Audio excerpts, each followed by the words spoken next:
Hey everyone, welcome back to BrowncoatNerd. This time we are going to change it up yet again. Got something a little different for you. Today we're going to be talking about some dinara, or counterfeit dinara to be more specific, allegedly. So what we got here, I kind of came across this. It was $10 on eBay. I always say never buy the story, actually buy what's, you know to be fact and can prove to be fact. There's so much stuff in the surplus world that has all these stories to it, and then people want to charge high dollar for it. But this one was $10 with shipping, so I figured, hey, I can't go wrong. So I've been slowly collecting some Yugoslavian dinara, mostly stuff from the 90s during their hyperinflation, but I will get some of the older stuff occasionally as well. And this one caught my eye for a specific reason. This is, once again, allegedly World War II era U.S. Counterfeit Yugoslavian banknote. So that's kind of what caught my eye. Now, there's nothing that can back this story up, no actual historical documents that can prove this. So let's just jump into this. So the story on this was in 1990, a wife of a deceased airman sold a brick of 100 banknotes to a collector, claiming that they were U.S. government forgeries issued to her husband for when he flew over Yugoslavia. Now, the idea allegedly was in the event if her husband were to be shot down, he was to use these counterfeit dinara to bribe locals and to pay for goods, kind of make sure he can get through and survive, hopefully across lines and into enemy lines and into safety. So later on, I couldn't get an actual date on this, but apparently another banknote, I don't know if it was just one individual banknote or another brick of them, but they popped up in the collector world, and they were also from the estate of another deceased airman, but they had the same matching kind of whole background story to it.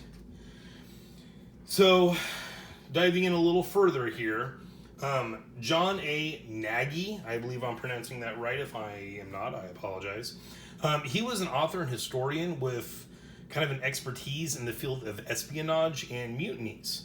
I think specifically American Revolutionary War, not necessarily World War II. But the fact that he kind of, his field of expertise was espionage and mutinies, kind of was like, okay, this would be down that, line for him. But he passed away in 2016. And when I purchased this off of eBay, I followed it to what it looked like a credible website. But according to this website, this particular banknote is from his collection. And so that's just kind of interesting. And I'm not sure if his collection was that, brick of 100 banknotes in 1990. I don't know if he got this somewhere else. But I do know that they were saying that he got the banknotes under the same circumstances. It was an estate sale, the wife of a dead airman, and that was kind of the same matching story. I don't know if it was one of those original two stories I told you about, or if this was a completely, a third documentation of these banknotes showing up. But while I was researching this, there's really not a lot of information out there online. I found like 2 websites, and they were pretty much verbatim the same information. But one thing I found kind of interesting and a little confusing were the banknotes out of the John Nagy collection. They were still an original paper wrapper, and there's a picture of that online. And on one side, it has a lot of the, I don't know if that'd be Serbian, Yugoslavian, specifically what the language is, but it had that printed on there, 50 dinara. It looked very, kind of like a legitimate, like what you'd expect a bundle of 50 banknotes to come in. But on the other side was a handwritten note. Now, once again, I do not know if this handwritten note was put there by John Nagy, or if this handwritten note was put there before he purchased these bills.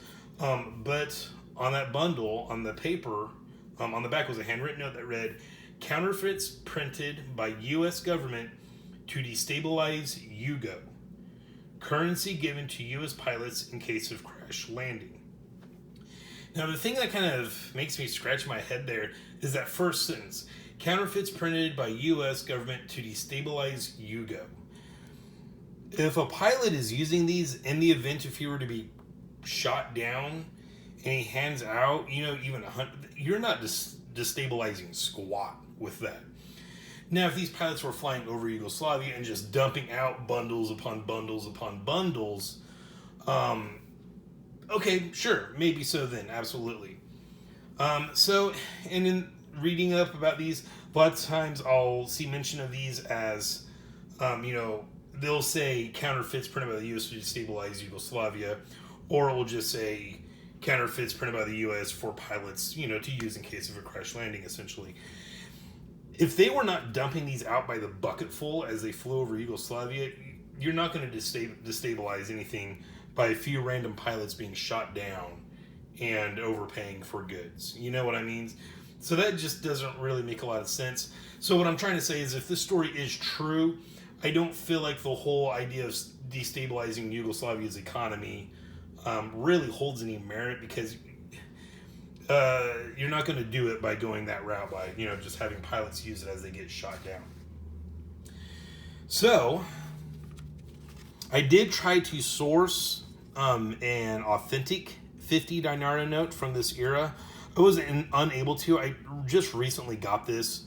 So, I'm sure if I waited long enough, I would have found one of these. And also, from my understanding, all of these, quote-unquote counterfeit ones, and also, just so you know, I don't think there's any question that these are indeed counterfeit. The question is just who and why. But all of these counterfeit ones you're going to see are going to be in crisp, uncirculated condition. I think very, very, very few of these would have actually gotten circulated. I'm sure none of them existed. I don't know what the numbers are on U.S. pilots that were shot down over Yugoslavia during World War II. I don't feel like it'd be a whole lot. So I'm willing to bet very few of these actually got into circulation. But some of the differences, this is not a perfect counterfeit. From what I was reading, it's a very, very good one, but there are still flaws and imperfections on this. So, on this MAG 1942 date you see there, my understanding is on the genuine one, the little crossbar there would be slightly, at a cant a little bit to be tilted. Whereas you can see on this one, it's just like a regular stamped A. So genuine, that A crossbar would be at an angle, counterfeits it straight. And the 9, and I believe it's talking about the 9 in 1942, they were saying on the genuine one, once again, they were saying it's slightly broken. So I don't know if that, I'm assuming that means that there's something like on the, I can't think of the name now. This is horrible because I loved print class in high school. But the template, there was probably something on the template that got in the way, so it didn't print off as a perfect 9. Whereas on the counterfeit one, they say it has a smooth 9. I don't know if they're talking about the kind of font that the 9 is, saying broken compared to smooth. I have a feeling it's just something got on the template of the original ones, and so that 9 is not perfect because of that. Whereas on the counterfeit one, they're making sure everything was nice and clean, and that 9 printed off proper. So just, those are some of the identifiers. Now, I do remember something. I didn't have a chance to really look at this. Did mention something on the back about an EHF or an F. And once again, it kind of said it was the genuine one. It was perfect. Whereas this counterfeit one, there was a break at the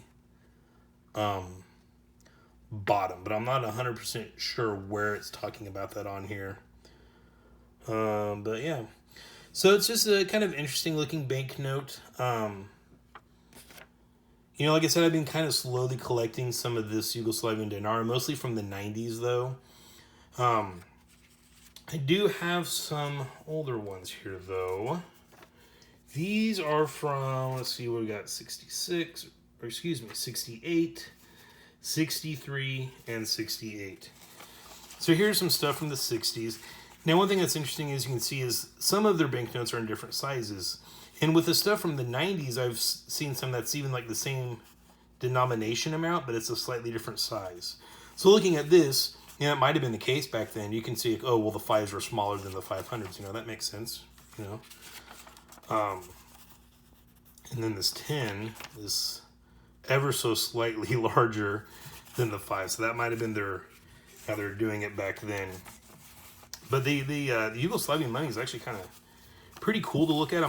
Never really collected money. I stumbled across an eBay listing, after I kind of inadvertently started collecting Zastavas. And I was like, well, what would be great with a bunch of Yugoslavian crap?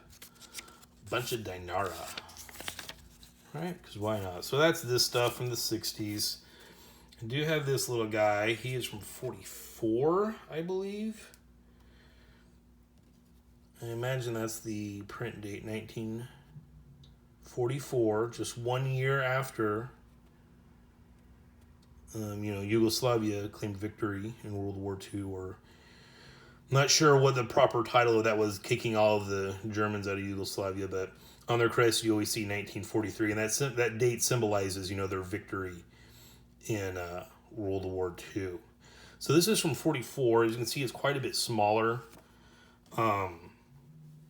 But once again, I've got some other ones that are just a little bit more beat up, so I didn't want to take them out of the book. But they are a 1 and 10 dinara bill, and they're just, the 10 is ever so slightly larger, and the 1 is ever so slightly smaller than this guy. And I would imagine that's, what do you think? Zastava M24 or something? I always thought that was pretty cool. But that's this guy here.